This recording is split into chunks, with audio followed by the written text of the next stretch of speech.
We'll start with the Middle East and some breaking news. President Trump is now on his way to Israel. Here's part of what he told reporters at Joint Base Andrews before taking off just moments ago. This is a very special event. They had 500,000 people yesterday and today in Israel, and also the Muslim and Arab countries are all cheering. Everybody's cheering at one time. That's never happened before. Usually if you have one cheering, the other isn't. The other is the opposite. This is the first time everybody is amazed and they're thrilled, and it's an honor to be involved. And we're going to have an amazing time, and it's going to be something that's never happened before. The president's trip comes amid growing anticipation of the release of the remaining Israeli hostages being held by Hamas in Gaza. Their families are being told the process of releasing their loved ones will start Monday morning local time. It could happen within the next few hours. As a part of the ceasefire, we should also see the release of more than 1,000 Palestinian prisoners and detainees being held by Israel. Meanwhile, U.S. troops have started arriving in Israel, where they are establishing a coordination center to support and monitor the ceasefire. Vice President J.D. Vance sounding optimistic about a peace deal today on ABC's This Week. We are on the cusp of true peace in the Middle East, really for the first time in my lifetime. Certainly, these 20 hostages are going to come home to their families, George. I think this is a great moment for our country. Our country should be proud of our diplomats who made this happen. It's really a great moment for the world, too, which is why the president's going to go over there and celebrate with these hostages. But it's a great thing, and I'm very excited about it. Well, let's bring in our team chief foreign correspondent Ian Pannell, who is in Hostage Square in Tel Aviv. Jay O'Brien is at the White House. And ABC News contributor and former U.S. ambassador to NATO, retired Army Lieutenant General Doug Lutz. So, Ian, let's start with you. The hostages have been in captivity for more than 2 years now. What's it like being in Israel just hours before they could be released? Yeah, Perry, I mean, you can tangibly feel a lightning in the atmosphere. There is almost an electric sense of anticipation that perhaps this long 2-year nightmare is going to be open. But of course, it's not just a moment of joy. It's also a moment of pain for so many people. It reminds them of what happened 2 years ago. It reminds them of how many people have lost their lives. And it's also worth stating that amongst the 20 living hostages, it's feared that some of them are severely ill.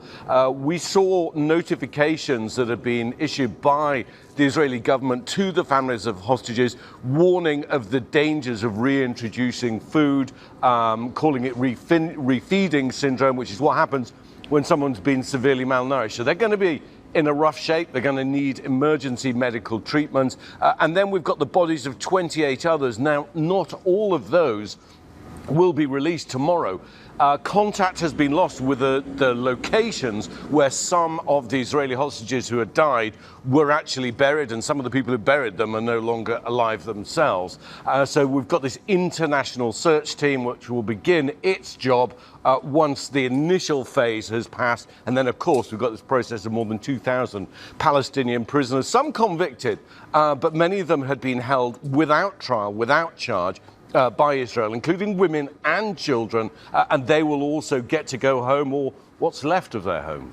Yeah, Ian, you mentioned the hostages being held by Hamas. 20 are believed to be alive. 28 are presumed dead. President Trump has said that he believes the 28 will be unearthed. So we believe that means they will be dug up in some capacity and then given back to their families. But still some questions about those that they are not able to find right now. Jay, over to you. What's at stake for President Trump as he heads over to the Middle East in such a pivotal moment? I think it's fair to say, Perry, that if he can land this peace deal, it will be the most consequential foreign policy achievement of not just this term, but of his previous term as well, ending this war. Remember, this was a key campaign promise of President Trump's, to end this conflict in Gaza and also to end the war in Ukraine, which has proven even more difficult to wind down to a close. President Trump and White House officials have said that he was intimately involved in securing this agreement, leveraging his relationship not just with Israeli Prime Minister Benjamin Netanyahu. They have a personal relationship, not just exerting what the White House calls pressure on the Israelis and on Netanyahu, but also using the president and his son-in-law Jared Kushner and others' relationships with Arab and Muslim leaders, getting their buy-in on this peace deal. So watch those dynamics play out when the president touches down there. He'll speak to the Israeli parliament, the Israeli Knesset, when he first stops off after he meets with the families of hostage members. Watch watch his reception at the Knesset, because it's tough for the Knesset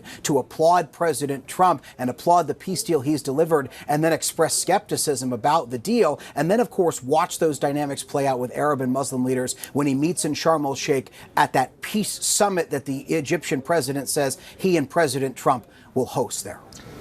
Doug, military question. Talk to us about the role the U.S. military is going to play in securing peace.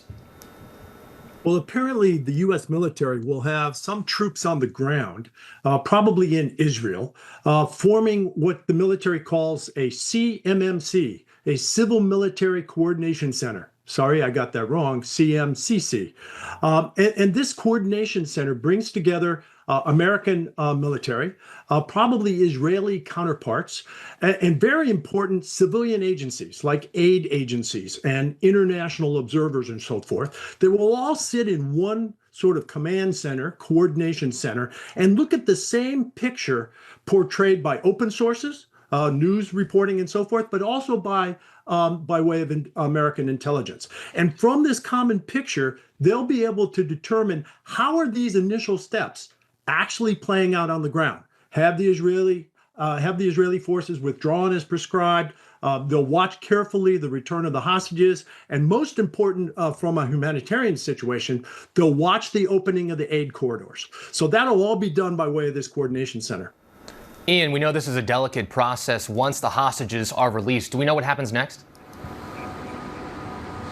Yeah, so once hostages are released, then the bodies will be released. It's basically a 72-hour window to return the bodies of the deceased hostages, which can be found. And then you've got this international search team, which will then commence its work inside Gaza, trying to locate the other positions of the other bodies. You then have these 2,000 Palestinian, or around 2,000 Palestinian prisoners who will be returned mostly to Gaza. Those who are hardcore, if you like, those who've committed serious crimes will not be allowed back to Gaza. They'll probably go abroad.